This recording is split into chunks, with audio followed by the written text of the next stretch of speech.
बाबा के दरबार में। अरे दोस्तों देख सकते हैं नंदी जी का आशीर्वाद लेता हुआ। जो आप गोकर्ण ऋषि जी का मंदिर है एक, उनके अखंड तप और प्रतोबल से यहाँ पे शिवलिंग की स्थापना हुई थी।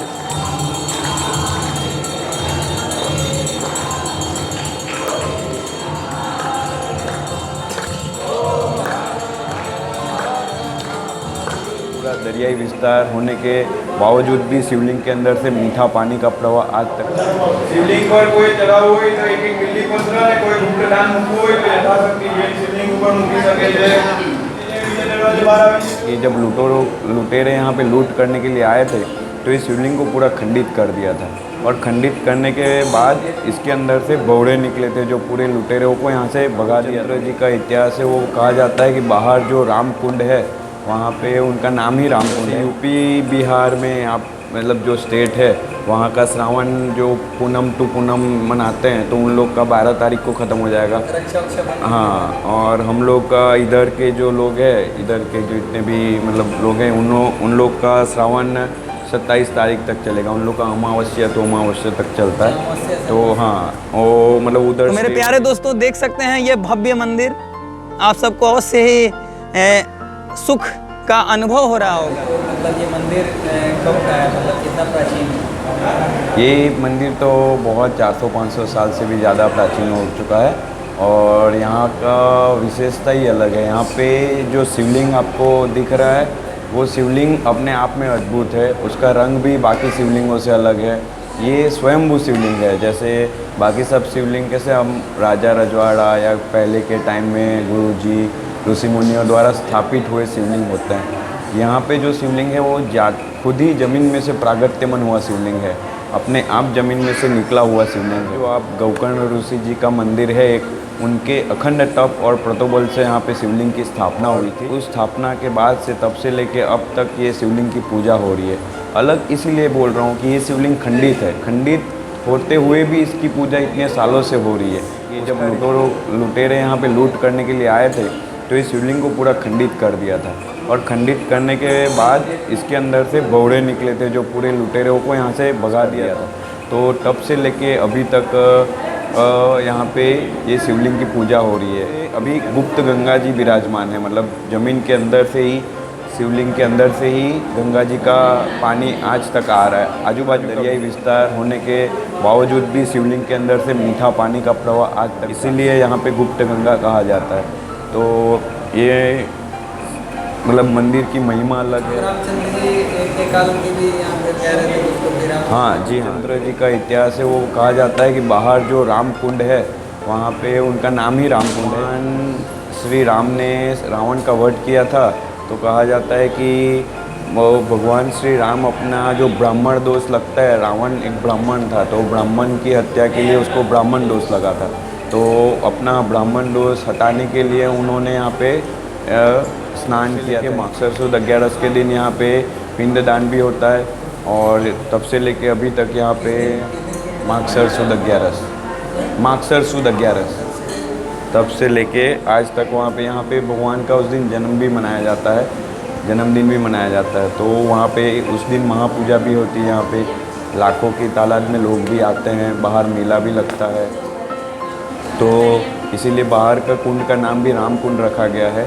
और भगवान श्री राम खुद यहाँ पे आए थे और खुद उन्होंने यहाँ पे आके मतलब वहाँ पे स्नान किया था, यहाँ शिवलिंग का दर्शन किया था, पूजा की थी। तब तो ये महाराज स्थल जो है तो हजारों वर्ष पुराना है। हजारों वर्ष पुराना, तब मंदिर नहीं हुआ करता था कहा जाता है, सिर्फ यहाँ पे जंगल हुआ करता था। वो जो कुंड बाहर पानी दिख रहा है वो हुआ करता था, यहाँ पे शिवलिंग हुआ करता था। उस शिवलिंग था वो उस समय भी था, स्वयंभू शिवलिंग बहुत टाइम पहले से, मतलब रामचंद्र हाँ शिवलिंग भी था। मतलब उसके मतलब जो गोकर्ण ऋषि जी है उनके पटोबल से ये शिवलिंग की फिर स्थापना हुई थी, उसके बाद फिर राम भगवान जी यहाँ पे आए। ये सारी चीज़ें तो ही महाराज जी, और बाकी इस स्थल पे जो ये मेला लगता है वो किस महीने में लगता है? ऐसे महीने के रूप में बताए, अक्टूबर नवंबर ऐसे करके कुछ बता दें वो समझना सर के बस। वो दिसंबर महीने में कभी माघसर सुद 11 हम लोग उसके हिसाब से देखें तो वो माघसर सुद 11 के दिन होता है। वो कभी अक्टूबर में आता है, कभी नवंबर में आता है, मतलब उस बीच में वो दो, वो अक्टूबर, नवंबर, दिसंबर 3 महीनों के बीच में कभी भी आ सकता है वो दिन कभी भी आ सकता है, वो तिथि के हिसाब से चलता है, ना ही कि तारीख और डेट के हिसाब से फिक्स नहीं रहता वो। ये बात है। और ये सारी चीज़ें हैं, तो ये अभी तो 12 तारीख तक तो ये चलता रहेगा ना महाराज जी कार्यक्रम, मतलब सावन जब तक है। 27 तक। जैसे यूपी बिहार में आप मतलब जो स्टेट है वहाँ का श्रावण जो पूनम टू पूनम मनाते हैं, तो उन लोग का 12 तारीख को ख़त्म हो जाएगा। रक्षा वक्षा बंधन। हाँ, और हम लोग का इधर के जो लोग हैं, इधर के जो इतने भी मतलब लोग हैं, उन लोग का श्रावण 27 तारीख तक चलेगा। उन लोग का अमावस्या तो अमावस्या तक चलता है। तो हाँ, वो मतलब उधर 15 दिन पहले से श्रावण स्टार्ट हो जाता है। बीच के 15 दिन दोनों का श्रावण रहता कहा जाता है, और आखिरी के 15 दिन मतलब फिर चलता है हम लोग का और ज़्यादा। यहाँ पे मतलब प्रतिदिन कितने श्रद्धालु आ जाते हैं लगभग, ऐसे सामान्य दिनों में? सामान्य दिनों में कहा जाए तो कभी भी मतलब ऐसा कहा नहीं जाता है कि ये इतने श्रद्धालु आएंगे, कभी मतलब गिन नहीं सकते। श्रावण मास के रविवार और सोमवार के दिन तो हज़ारों तो नॉर्मल बात है, लाखों की तादाद में लोग आते हैं, और नॉर्मल दिनों में भी हज़ारों लोग यहाँ पे श्रावण मास में बहुत भीड़ भाड़।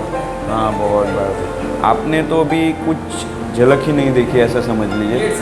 हाँ, आपने अभी तक कुछ नहीं देखा है। जो रविवार और सोमवार का जो आप देखोगे ना, तो आप मेरे वीडियो में देख सकते हो, मैंने बनाया हुआ है।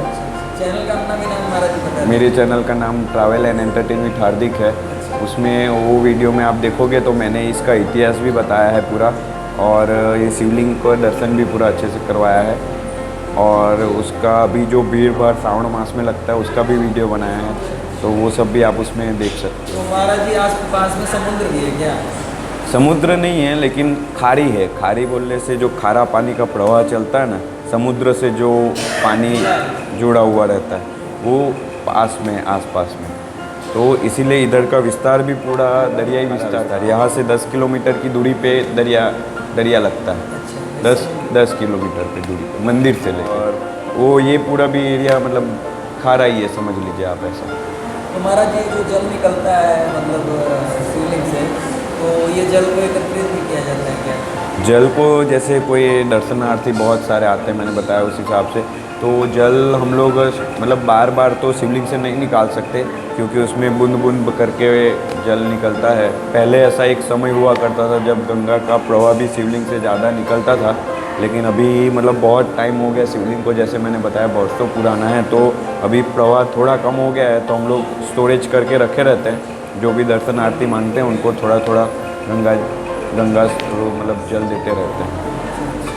तो इसका भी एक अलग ही महत्व होगा। उसका भी अलग महत्व है यहाँ का। उसका भी सब लोग यहाँ पे मतलब अपनी मन्नत पूरी करवाने के लिए यहाँ से गंगा जल लेके जाते हैं, और मेरा मानना है, बाकी सब हज़ारों लोगों का मानना है, लाखों लोगों का मानना है कि यहाँ पे ली हुई मन्नत सभी लोगों की पूरी हुई है, और मुझे महादेव पे आशा है, सबको आशा है कि सबकी पूरी होते रहेगी। ठीक है महाराज जी। जय महादेव, जय महादेव। अभी भी फिलहाल मुझे लगता है कि 3 बज गए हैं।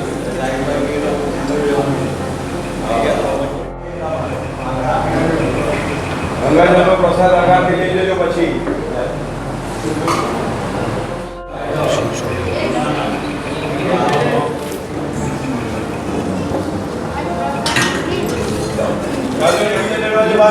सिद्धनाथ महादेव के दरबार में मैं आया था दर्शन करने। उसके मुखमंडल पे सदा ही मुस्कान बनी रहती है, ये बाबा की कृपा ही है क्या अंकल जी?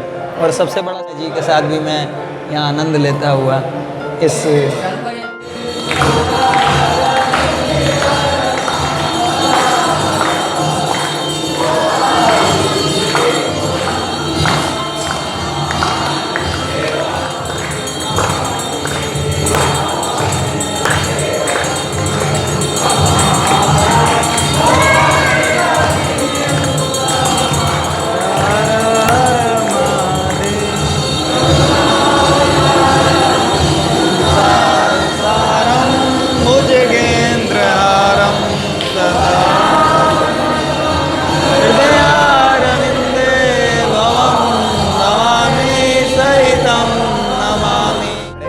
और सारे श्रद्धालु गण आरती लेते हुए, और मैं भी जरा ले लूँ।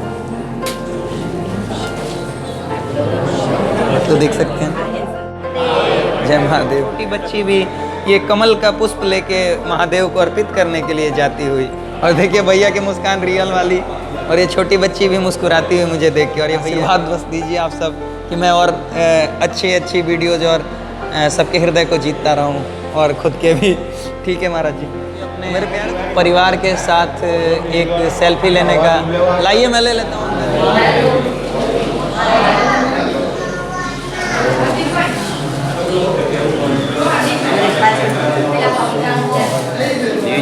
हाँ। अब मैं यहाँ से बाहर की तरफ निकलता हुआ और